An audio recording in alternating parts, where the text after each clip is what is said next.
Is this A supposed to be black clean? CEO's daughter went You can't do undercover anything as a right. cleaner You are days later. completely She incompetent. shut the whole place down. Hello everyone. Before we begin today's video, I need your help. You We've think you can just noticed that ignore the protocol? channel is This is losing completely traction, unacceptable. and You are finished subscribing here if is this one of the happens again. best ways you can help us. It's quick, free, and allows us to continue bringing you great content. You can't Your be support serious. means everything. This is completely Let's unacceptable. keep this channel growing This is completely collectively. unacceptable. Where are you watching from? Drop your city or country in the comments below. Thank you very much. Now, let's get back to the story. The splash hit her before the laughter did. Ice-cold water crashed down the side of her face, soaking her curls, trailing through the collar of her red uniform. She didn't flinch, but the room did. A dozen heads snapped toward the sound, some in shock, others in amusement. In the center of the glass-walled boardroom, under the soft hum of the skyline, a man in a navy suit held the empty cup above her like a trophy. His grin was wide, performed, practiced. "Next time," he said, voice booming across the polished table, "try not to stand in the way while real work is happening." A few executives chuckled. One lifted his phone, recording openly, like her humiliation was part of today's entertainment package. Another whispered something behind a manicured hand, and the circle of quiet cruelty tightened around her. She stood still, water dripping from her lashes, rolling down her chin, trailing onto the floor she'd been ordered to clean. Not a single person moved to help her. Behind her, a junior analyst, young, hesitant, suit slightly too big, stared at the scene with a frozen, nervous half-smile. He wasn't laughing, but he didn't step in either. Not yet. The man who'd thrown the water leaned closer, lowering his voice but not his arrogance. "You cleaners always act like shadows," he murmured. "Try staying one." The room chuckled again. Flashbulbs of phone cameras blinked, and she breathed slow, steady, controlled. It wasn't the first time someone tried to shrink her into nothing. It wouldn't be the last. But today, she wasn't here to be small. She wiped a single drop from her cheek with the back of her hand, lifted her eyes, met his. His smile faltered barely, but she saw it. Before we continue, where are you watching from? Drop your city or country in the comments below. And if you believe in dignity and justice, hit like and subscribe. These stories spark change, and we're glad you're here. Now, back to her. She bent to pick up the broken cup at her feet, moving slowly, deliberately. Her fingers brushed the floor, but her mind drifted to another cold moment years ago, standing in a hotel lobby at 16, told she didn't belong because of how she looked. The sting was the same. The tone was the same. The world hadn't changed nearly as much as people pretended, but she had. The room watched her in silence now, not out of respect, but out of confusion. They were waiting for the outburst, the tears, the submission. They didn't know they were looking at the daughter of the woman who owned this entire company. And today, she was here for a reason, hidden in plain sight, waiting for this exact moment, not to endure it, to document it, to end it. She straightened up, water still dripping onto the marble, and whispered barely loud enough for anyone to hear, "You have no idea what you just started." The room didn't reset after the splash. It lingered heavy, electric, like everyone was waiting to see if she would break. But she didn't. She simply stepped back, wiped her cheek with 2 fingers, and tightened her grip on the cleaning cart she'd pushed in only minutes earlier. From the outside, she looked like any young janitorial worker assigned to a high-profile executive floor. Red uniform, gray apron, name tag slightly crooked from a long shift, a pair of worn sneakers that squeaked softly on the marble. But she moved with a steadiness that didn't match the role she was hiding behind. She lowered her eyes, quietly rearranging the scattered papers the executives had accidentally knocked off the table. Behind her, murmurs rolled like slow thunder. "Unbelievable," one woman muttered with a smirk. "Recording this for the team chat," another whispered, raising her phone higher. "Bet she's gonna cry in the supply closet," someone near the window snickered. The man in the navy suit, the one who dumped the water, kept his triumphant grin. "This floor needs professionals," he said loudly, pacing like he owned the air itself. "Not distractions." A low ripple of laughter answered him, but she kept moving, calm, measured, eyes down yet seeing everything. A binder lay half open at the end of the table. She reached for it, placing the scattered sheets neatly inside. Behind her, the junior analyst from earlier watched her hands with growing discomfort. His eyes darted between her and the manager who'd humiliated her, then back again. His smile had fully faded now. He knew something was off. She felt his stare but didn't acknowledge it.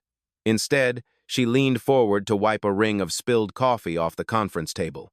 The cloth moved in slow, controlled circles, so controlled it almost seemed deliberate. And it was. Every second spent in silence made the executives more uneasy.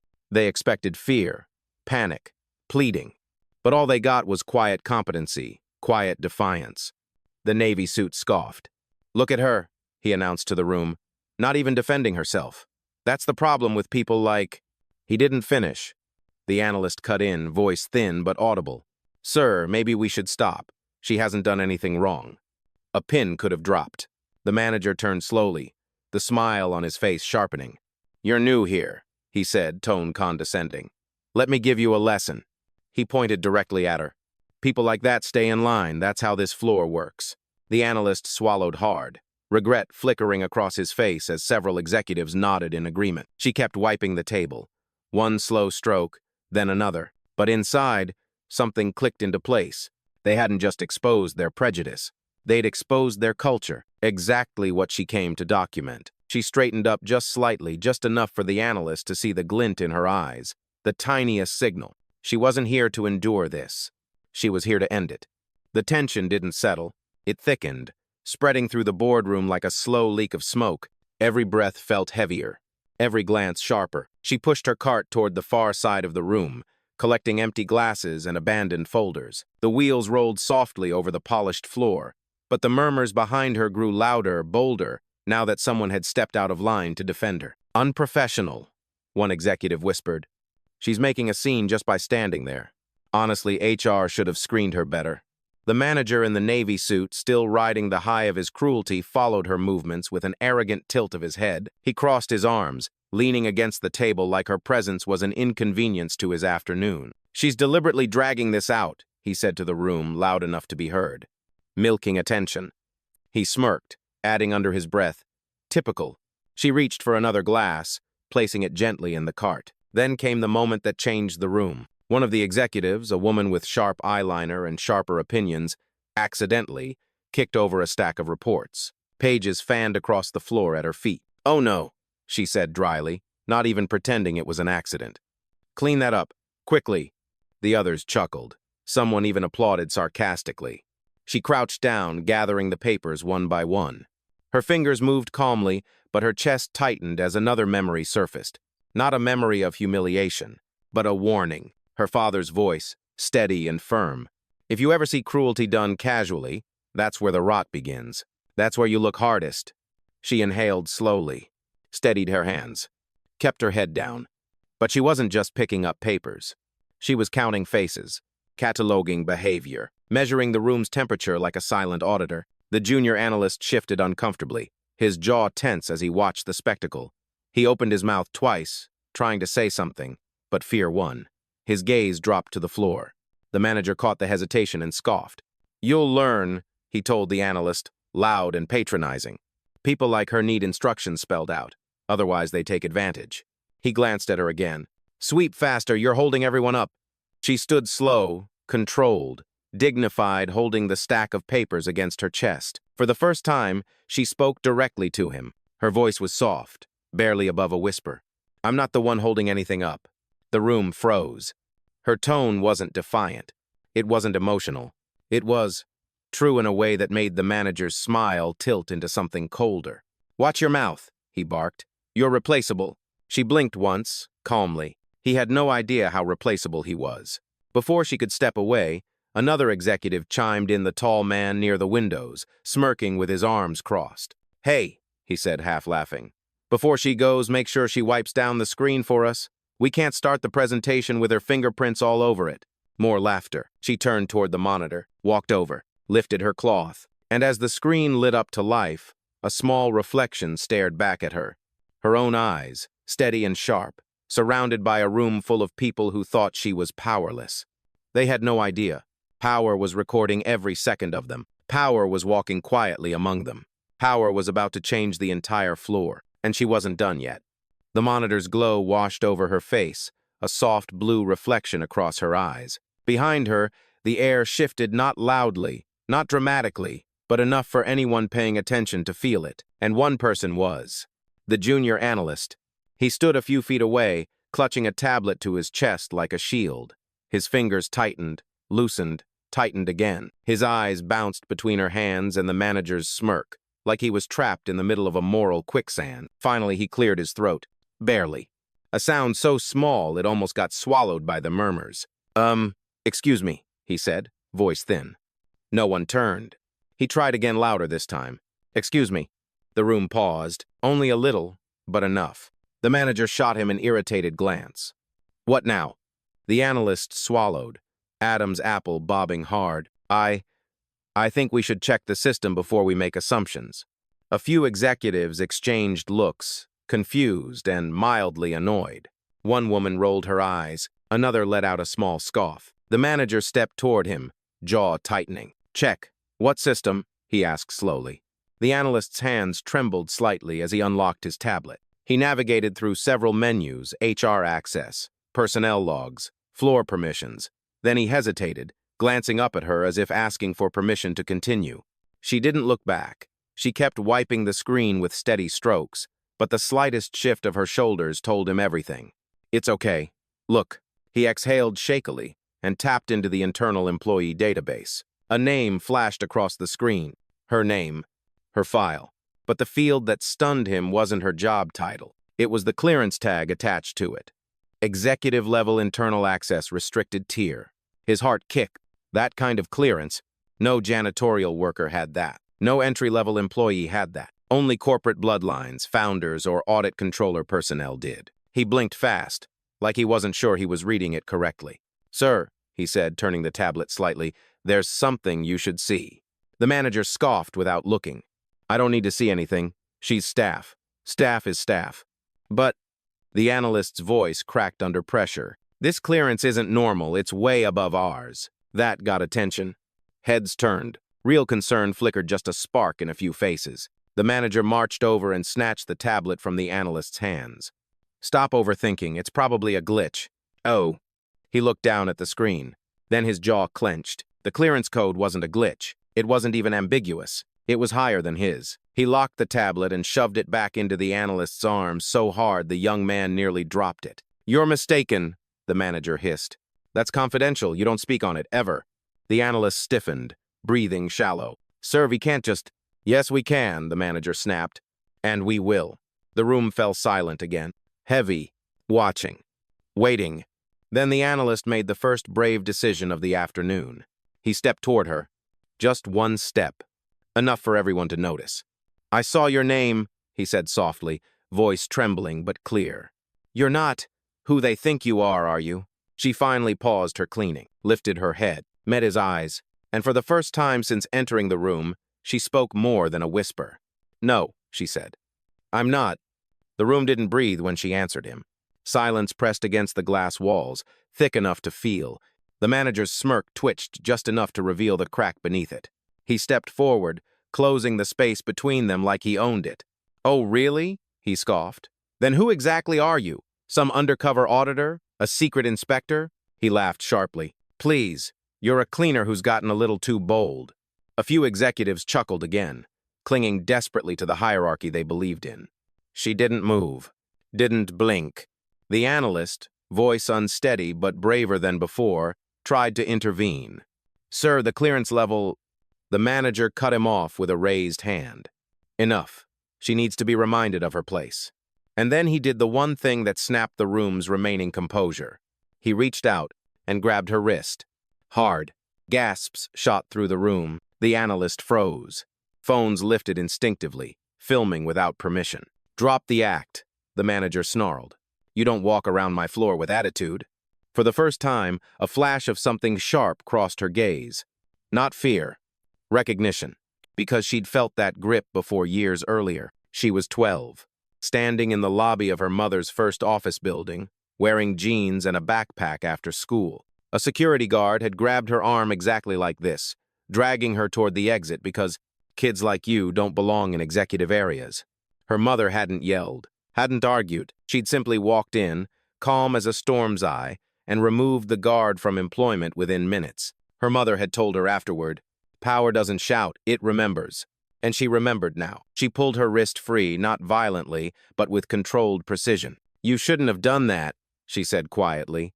The manager scoffed, trying to keep control of a room that was rapidly slipping away. "Or what, you'll report me? To who?" He gestured toward the executives. "No one here is going to take your side." Ali. A shaky one, because the analyst was already stepping forward again, because two executives had lowered their phones, uncertainty replacing arrogance, because the room was beginning to sense something, shifting something bigger than a janitor with attitude. She stood straighter than before. The droplets from earlier had dried on her uniform, but the insult still glistened in memory and meaning. "I came here to observe," she said, "and you've given me everything I needed." The manager rolled his eyes dramatically. "Oh, enough with the theatrics." But his bravado cracked when she reached into her apron and pressed two fingers to a hidden mic near her ear. Her voice was calm, even, deadly precise. "Begin Protocol A9, she said. "Document all actions in conference room 47B mark as priority." Every executive stiffened at the phrase. Protocol A9 was no small matter. It was a top-tier internal investigation trigger, something only a handful of people in the entire company could authorize. The analyst's eyes widened. He knew exactly what that meant. The manager didn't. Not yet. But the fear hit him anyway. What did you just activate?" he whispered. She turned toward him fully, her posture no longer meek, no longer small, no longer pretending. "The beginning," she said softly, "of the end." The words, "Begin Protocol A9" didn't echo. They landed, heavy and precise, like a judge's gavel no one saw coming. A few executives straightened instinctively, posture stiff, eyes darting toward one another. Protocol A9 wasn't a rumor. It was the kind of internal audit whispered about in elevators and behind closed doors. The kind that shut down whole departments. The manager swallowed, but he tried to mask it with a forced laugh. "Oh, come on, what protocol? What authority do you think you have?" She didn't answer him. Her gaze stayed forward, steady, as if she were listening to someone no one else could hear. Because she was. A faint voice responded through the tiny mic in her ear, her father's executive assistant, calm and razor-sharp. "Protocol A9 confirmed. Compliance is en route. CEO notified. Timestamp initiated." She nodded once. The analyst saw her subtle movement, and his breath caught. She wasn't bluffing, not even close. The manager stepped back, suddenly unsure. His eyes scanned the room, looking for support. But all he saw were executives shrinking into their chairs, pulling their phones close, pretending not to be involved. "Don't just stand there," he barked at the analyst. "Shut down whatever she triggered." The analyst shook his head, trembling. I can't override that level. That's above director tier. Above your tier." The room grew colder. The manager's face tightened. He turned back to her. "What game are you playing?" he demanded. She finally looked at him, really looked at him. And for the first time, he saw the truth behind her eyes. Not fear, not submission. Authority. "I'm not playing anything," she said softly. "I'm documenting." A nervous whisper rippled across the room. One executive leaned toward another. "A&E requires corporate clearance. Only family-level leadership can request it." "Who is she?" The manager snapped. "Stop speculating. She's a cleaner." But even he didn't sound convinced anymore. The analyst gathered what little courage he had left and stepped closer to her. His voice was low, meant only for her. "Do you need help?" She gave him the faintest nod, acknowledging him without giving anything away. Then she reached into her apron pocket and pulled out a slim black tablet encased in reinforced graphite, the kind only high-level internal controllers used. The room exhaled sharply. She tapped the screen once. Instantly, a chime rang from the overhead system. "Compliance security notified. Audit personnel arriving in 3 minutes." Executives stiffened. Someone cursed under their breath. A chair scraped backwards as one woman instinctively tried to leave, only to freeze when she realized doing so might make her look guilty. The manager's voice cracked. "You're causing chaos. You don't have the power to—" She cut him off with a quiet finality. "You grabbed me. You humiliated me. You set the tone in this room." She stepped closer, not confrontational, but unshakably composed. "And now," she said, "the company will see exactly what that tone looks like." The manager's face drained of color. Who the hell are you?" he whispered. She didn't answer. Not yet, because the doors behind them were already beginning to open, and the sound of polished shoes entering the boardroom signaled the moment everything would change. The glass doors slid open with a muted hiss, and the room reacted like a single organism struck by cold air. Heads snapped toward the entrance, backs straightened, phones slipped quietly into pockets. All pretense evaporated under the fluorescent lights. 3 members of corporate compliance stepped inside black suits, embossed badges, tablets already recording. Their presence didn't feel like an interruption. It felt like an ending. The manager stiffened first. "Why are you here?" he demanded, voice higher than before. "This room doesn't require audit clearance." The lead compliance officer didn't even look at him. His gaze went straight to her, the girl in the red uniform, cloth still in hand, posture unbroken. "Protocol A9, the officer said calmly, "triggered from this room. Identify the issuer." The manager barked a laugh that didn't sound like a laugh at all. "She's the issuer? Her? Are you kidding me?" The analyst flinched. Several executives shrank. She didn't react.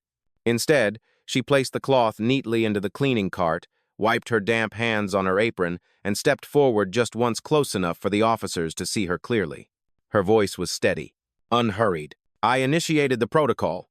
A ripple went through the officers, not surprise, but recognition. The lead officer tapped his tablet.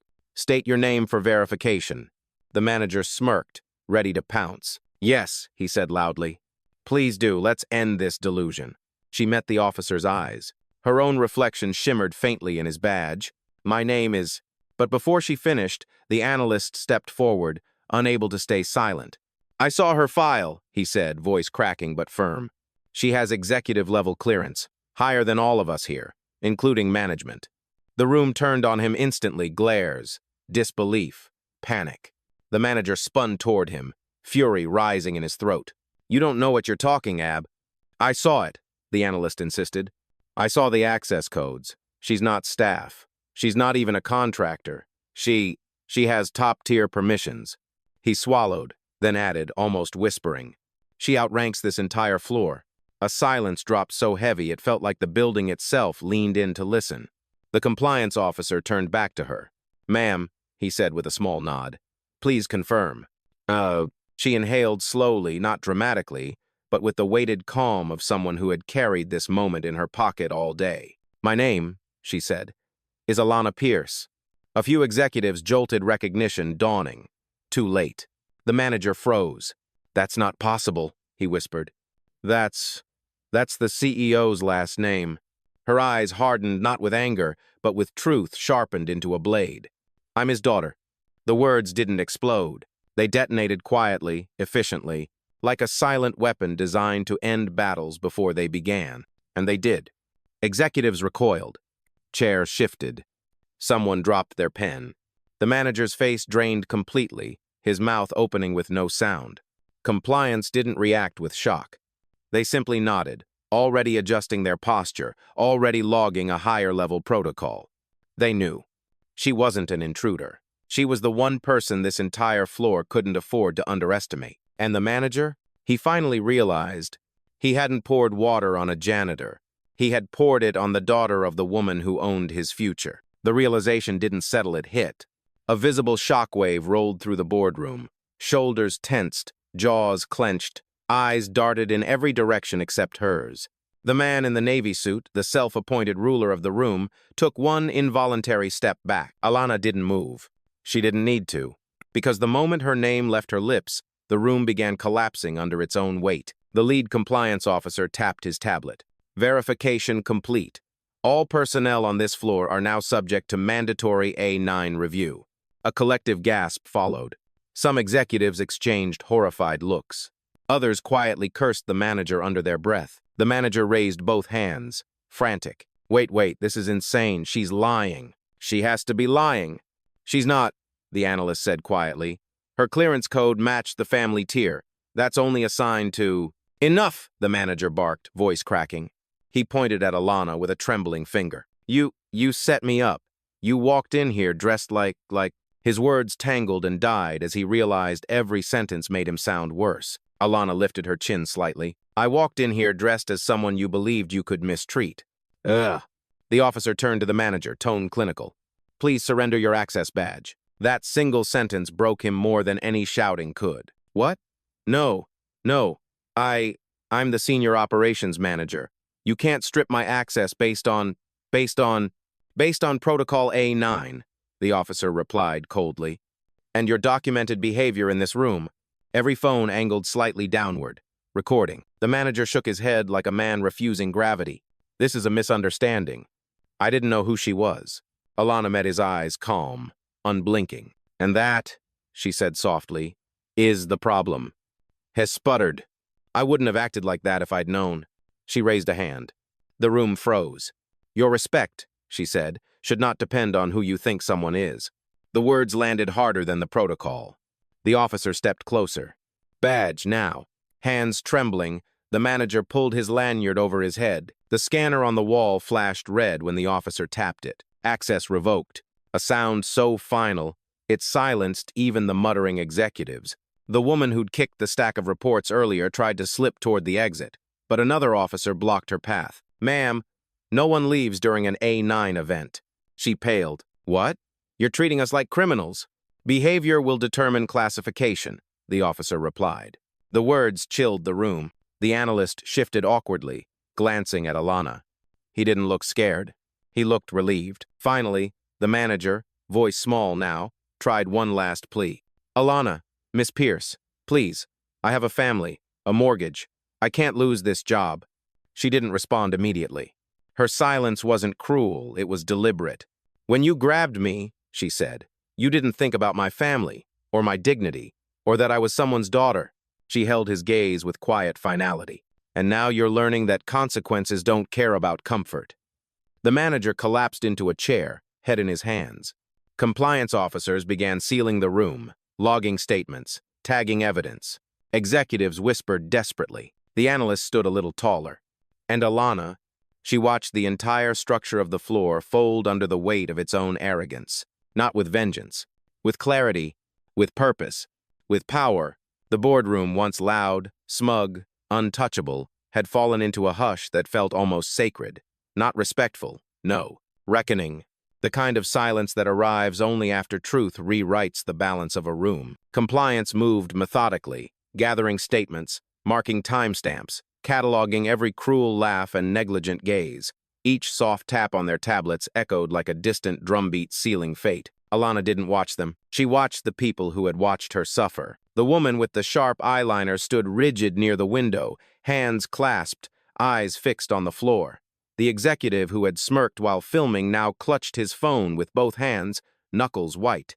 The others avoided eye contact entirely, as if looking at her might expose them further. It already had. Then the doors opened again. A figure stepped inside, tall, composed, carrying the weight of an empire in his stride. Her father, the CEO. He took in the scene with a single sweep of his gaze. The trembling manager, the frozen executives, the compliance team, the daughter standing in front of them in a soaked janitor's uniform. He didn't explode. He didn't raise his voice. He simply said, Alana. And she turned, the smallest softening in her expression. He stepped beside her, not in front of her, not shielding her, but aligning himself with her truth. Are we finished? He asked. Almost, she replied, and her eyes moved across the room, the audience to their own undoing. She approached the long glass table, placing her hand on its polished surface. The reflection staring back wasn't a cleaner. It wasn't even just the daughter of a CEO. It was the mirror they had earned. You all built a culture, she said quietly, where cruelty feels casual, where dignity is optional, where respect is reserved only for the people you believe matter. Her voice stayed steady, never rising, never wavering, but slicing through the air cleanly. You didn't fail the company today. A pause. You failed yourselves. Some executives shifted. Others closed their eyes as if bracing for the blow. And the truth is, she continued, I didn't come here to punish you. A flicker of hope lit the manager's face, too fast, too desperate. I came to see you, to see who you are when power isn't watching. Her father nodded, approval flickering in his gaze. And now, she finished, power is watching. The manager opened his mouth, maybe to apologize, maybe to plead, but her father raised a hand, stopping him without a word. Compliance, he said. Initiate full restructuring. Begin with management. A quiet chorus of affirmations answered him. The manager buried his face in his palms. Executives whispered frantic damage control to no one who could help them. But the analyst, the only one who'd stood up, met her eyes. She gave him a small nod. Gratitude without theatrics. Recognition without promises. The kind of acknowledgement that meant more than any corporate award. Alana turned toward the exit. Her father offered her his coat. She shook her head. She wanted to walk out exactly as she'd walked in. Uniform damp. Hands steady, spine unbroken. At the doorway, she paused and looked back one final time. Her words dropped gently, but the room felt the weight of every syllable. "I didn't raise my voice today," she said. "I raised the standard." Then she stepped out, leaving behind a boardroom that would never forget her, and a company that would never be the same again. The hallway outside the boardroom felt different, brighter somehow, as if the building itself exhaled the moment Alana crossed the threshold. The glass walls reflected her silhouette in fragments. The red uniform, the damp collar, the quiet poise of someone who had held her ground in the center of a storm. Behind her, the muted chaos continued. Raised voices. Compliance commands. Footsteps pacing back and forth as the floor's hierarchy crumbled like wet paper. She didn't turn back. Employees from nearby offices peeked out cautiously. Some recognized her face.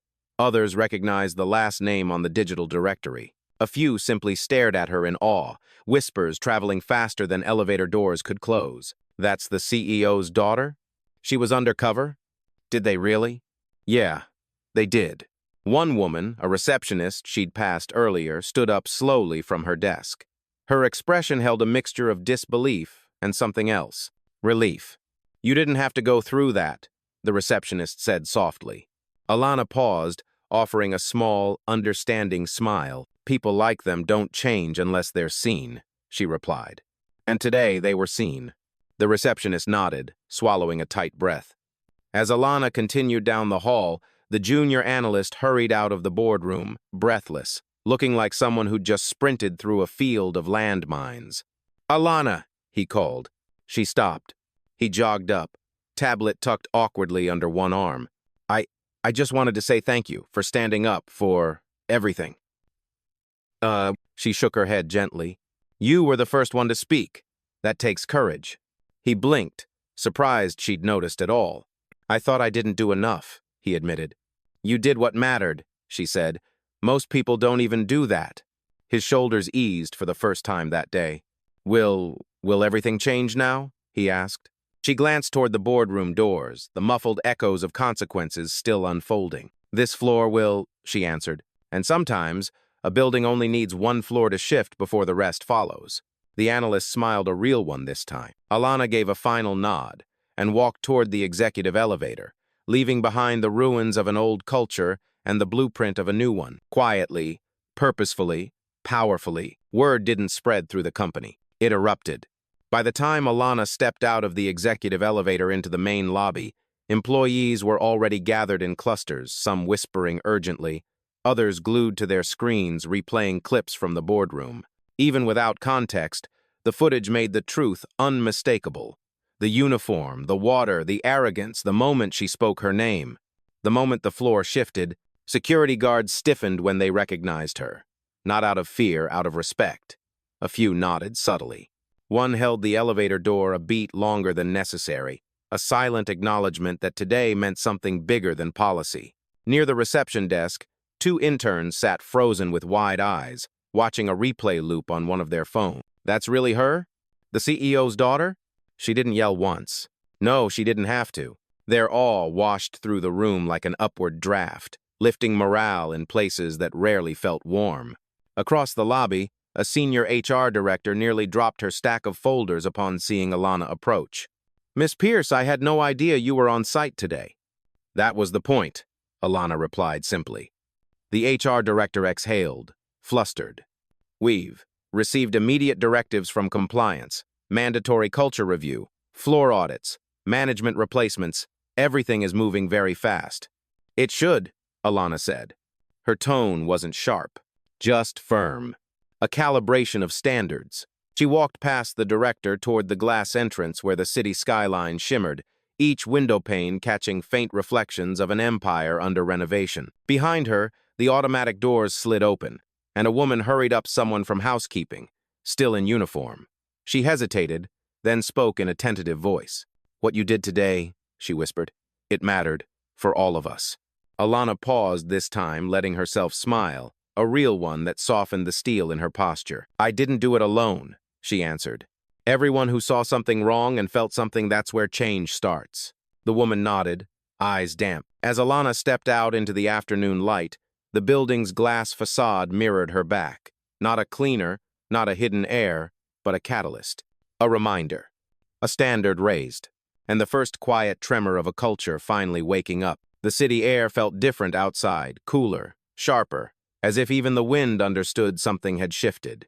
Alana paused at the foot of the marble steps, watching people move through the plaza with the same unbothered rhythm as every other day. They had no idea that a floor 30 stories above them had just cracked open and been rebuilt in real time. And maybe they didn't need to, because the change wasn't meant to be loud. It was meant to last. Behind her, the building's revolving doors spun steadily, carrying employees out into the afternoon, some shaken, some reflective, some walking with a new kind of awareness in their stride. A few glanced at her with quiet gratitude. One mouthed, "Thank you." Another simply nodded with the weight of someone who'd finally been seen. Alana lifted her face toward the sunlight. Her father stepped out beside her a moment later. "You handled today with grace," he said. "No," she replied softly. "I handled it with intention." He smiled, a small one, proud in the way only a parent could be. "This building will remember today. So will the people in it," she added. For a beat, they stood together, two silhouettes against glass, power without noise, authority without force. Then Alana turned toward the street, hands in her pockets, posture at ease. "You know," she said quietly, almost to herself, "a standard only works if people rise to it." "Heh." "And they will," her father said. She nodded once, not as a question, as a certainty. With calm steps, Alana Pierce walked away from the tower she would one day inherit, leaving behind a floor that would never forget her, and a legacy that didn't begin with power, but with dignity.